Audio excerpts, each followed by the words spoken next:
Americans for Fair Taxation presents the Weekly Chairman's Report, written by Steve Hayes, president of Americans for Fair Taxation, and recorded by Bob Paxton, a volunteer with the Florida Fair Tax Educational Association. And now, this week's Chairman's Report. Hello, I'm Bob Paxton with the AFFT Chairman's Report for Friday, July 29th, 2022. Today's Chairman's Report is guest written by Jade Walle. Jade's a partner in a CPA firm and is on the board of Americans for Fair Taxation. The fair tax in a recession. Merriam-Webster defines the term recession as a period of reduced economic activity. In technical terms, a recession is generally considered to represent 2 consecutive quarters of economic decline as reflected by GDP. First quarter 2022 GDP decreased at an annualized rate of 1.5%, according to the U.S. Bureau of Economic Analysis. As this report is written, there's a very strong possibility that when the second quarter advanced GDP estimate is released in late July 2022, that the U.S. will have officially entered into recession territory as inflation and rising interest rates take their anticipated chemotherapy-like effect on the U.S. economy. So, how would the fair tax work in a recessionary economy? What effect would replacing the income payroll tax system with the fair tax have on the economy? Would it make a recession worse, or would it work to bring the country back to positive GDP growth? Let's examine exactly how the fair tax would affect the U.S. economy.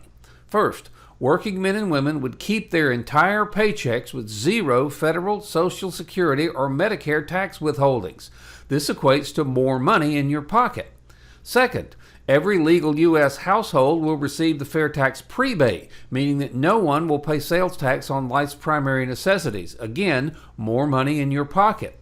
Third, the cost of U.S.-made goods and services will significantly decline since embedded income and payroll taxes will be eliminated from the cost buildup of everything you consume. Once more, the result is more money in your pocket. The ancillary benefit here is that our U.S.-made goods and services will now be more economical for export, leveling the playing field relative to international competitors. This will work to increase our U.S. GDP by putting more money in our companies' collective pockets. Some question the viability of the fair tax during a recession, pointing out that less consumption during a recession could degrade the Treasury's tax collections to the point that the economy would be in even greater jeopardy. Now, it's a valid question, but the research, which initially surprised me, indicates just the opposite. Over many decades, studies show that U.S. personal consumption expenditures, or PCE, was a steadier and more predictable metric than earned income over the same decades. This means that during a recession, when both consumption and incomes fall, that the PCE that fair tax collections will be based on will act as a calming and steadying force relative to our current income tax. In a recession, Treasury receipts will actually fall more dramatically with the income tax than with the fair tax. That means that with the fair tax, the government would have more flexibility to stimulate the U.S. economy should it and its constituents so desire. A primary reason for this unexpected phenomenon is that income only has one source, which of course is your income. Consumption, however, comes from multiple sources: income, savings, borrowing, and in some cases, even theft. The research shows that people manage to consume at a steadier pace relative to their incomes. When people understand the fair tax's simplicity, fairness, efficiency, and the fact that the fair tax will reduce illegal tax evasion by 95%, they intuitively know that the fair tax would be a better system than the income tax. But how does that intuition stack up against real-world research?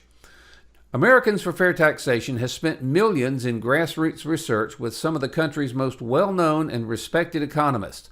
We should corroborate our intuition with what that research has to say on the topic. Now, one of AFFT's white papers, Fair Tax Boosts Economic Growth and Creates Jobs, Research Summary, looked at 3 economic indicators and projected the effect that replacing the income tax with the fair tax would have on each. They concluded that with the fair tax, real GDP would increase 7.9% in the first year, 11.7% in year 5, and 10.5% in year 20 following fair tax enactment. Real wages would be up 10.3% in year 1, 10.2% in year 5, and 9% in year 20. Consumption would be down 0.6% in year 1, but then increase by 1.8% in year 5 and be up 5.9% in year 20.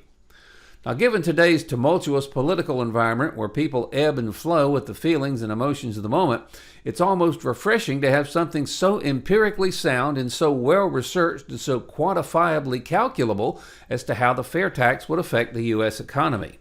The jury is in, and we know two things for sure with the fair tax during a recession. One, you will have more money in your pocket, and two, the economy, along with its GDP, real wages, and even consumption, will all fare significantly better with a fair tax relative to our outdated and growth-sapping income tax. Now, I suppose this leads to a third epiphany. The fair tax would usher in a system that would be more resistant to a recession and more resilient when recession inevitably does strike from time to time. So, what can each of us do? We can write letters and make calls to our elected representatives demanding that if the government really wants to eliminate the burden of filing income tax returns, they should enact the fair tax and do away with tax returns altogether. The great 18th century Irish statesman Edmund Burke made a statement that applies in many ways. Nobody made a greater mistake than he who did nothing because he could only do a little. Take back control. Help us pass the fair tax. The IRS will be gone and we'll pay our taxes when we make purchases. We, not the ruling class and their minions in D.C., will decide how much federal tax we pay. So if you have friends who don't know about the fair tax, send them to FAIRtax.org. Have them watch the whiteboards under how it works, and if they agree, ask them to please join us. Then, contact your members of Congress and the President and demand that Congress pass the fair tax, the only truly fair tax. This has been the Weekly Chairman's Report, written by Steve Hayes, President of Americans for Fair Taxation. Check back every week for news and information about the fair tax, and learn why the fair tax should replace our antiquated federal income tax system. If you'd like to receive a copy of the Chairman's Report in your inbox every week, sign up at FAIRtax.org.